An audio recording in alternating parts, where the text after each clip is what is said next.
नमस्कार साथियों, आपका स्वागत है हमारे चैनल विराट 80 पॉइंट पर। जैसा कि आप लोग देख रहे हैं पंचलाइट कहानी का सारांश, यानी आपको बोर्ड की परीक्षा में पंचलाइट कहानी का सारांश कैसे लिखना है, यानी पंचलाइट कैसे लिखनी है कि आपका बोर्ड की परीक्षा में 5 का 5 नंबर मिले, एक भी नंबर ना कटे। तो आपको पंचलाइट कहानी का सारांश लिखते समय ये मेन बातें ध्यान रखनी है। तो सबसे पहले देखिए हम क्या लिखे हैं, जैसे लिखे हैं बिल्कुल आपको ऐसे ही सेम लिखना है। तो देखिए यहाँ पे पंचलाइट की कहानी फणीश्वर नाथ रेणु के द्वारा लिखित कहानी है, यानी इस कहानी को जो लिखने वाले लेखक हैं फणीश्वर नाथ रेणु जी हैं।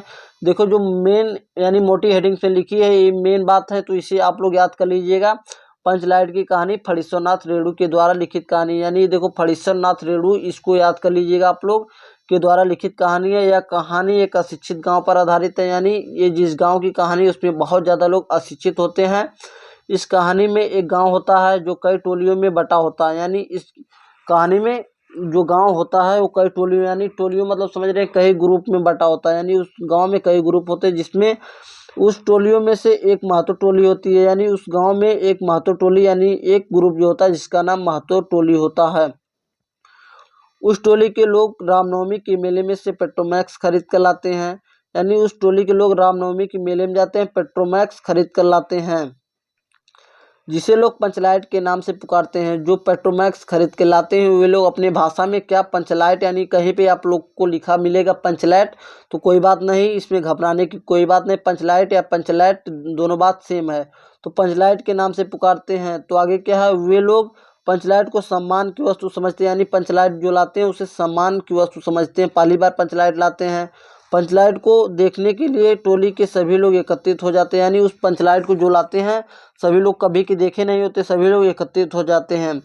सभी लोग कहते हैं इस पंचलाइट को जलाया जाए और भजन कीर्तन किया जाए, यानी जो पंचलाइट लाते हैं नई नई गांव में अपने, तो वो लोग सोचते हैं भजन कीर्तन के साथ इसका उद्घाटन किया जाए। प्रश्न नया उठा कि पंचलाइट को जलाएगा कौन। आगे देखते हैं क्या होता है। लोग एक दूसरे के मुंह देखने लगे, किसी को पंचलाइट जलाने ही नहीं आता था, यानी जब पंचलाइट लाते हैं तो भाई उसे जलाएंगे, तो जलाएंगे तभी भजन कीर्तन होगा। तो वो लोग देखते हैं तो किसी को उस टोले में पंचलाइट जलाने ही नहीं आता है। टोली के सरदार दूसरे टोली की लोगों को बुलाने में अपना अपमान समझते हैं, यानी उस टोली के जो सरदार यानी पंच थे वे दूसरे टोली को बुलाने में अपना अपमान समझते थे। देखते हैं आगे क्या होता है इस कहानी में। उसी टोली का एक युवक गोधन था जो गुलरी काकी की बेटी मुनरी का प्रेमी था, यानी उसी टोली का एक युवक गोधन था जो गुलरी काकी यानी गुलरी की बेटी मुनरी का प्रेमी कौन था, गोधन था, जिसे गली में गाना गाने की वजह से जाति से बाहर कर दिया गया था। यानी जो गोधन था वो मुनरी का प्रेमी था, यानी गुलरी काकी की बेटी कौन थी, मुनरी। मुनरी का प्रेमी गोधन जो था उसे गली में गाना गाने की वजह से जाति से बाहर यानी गली से वहां से उसे भगा ही दिया गया था और जाति से भी निकाल दिया गया था, और वह पंचलाइट जलाना जानता था। यह बात मुनरी को पता थी।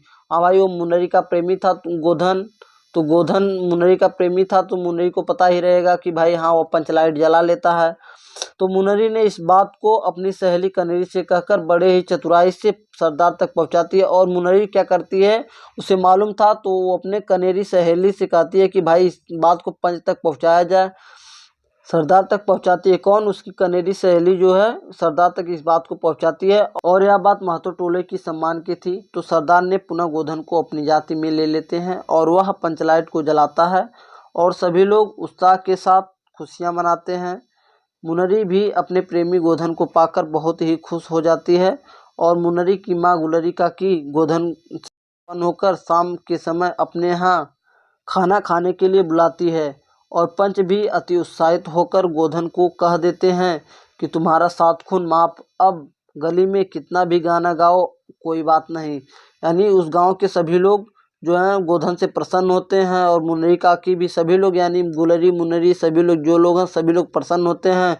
और गोधन को जो है गुलरी काकी अपने यहाँ शाम को खाना खाने के लिए बुलाती हैं और पंच भी उत्साहित होकर गोधन को कह देते हैं कि तुम्हारा 7 खून माफ, अब गली में कितना भी गाना गाओ कोई बात नहीं। यानी वो इतना अच्छा काम कर दिया, अपने टोले की लाज शर्म बचा ली बिल्कुल। तो सभी लोग बोले कि तुम्हारा 7 खून माफ, अब गली में कितना भी गाना गाओ कोई बात नहीं, और सभी लोग खुशी से भजन कीर्तन करते हैं। इस कहानी में आंचलिक जीवन की सजीव झांकी प्रस्तुत की गई है।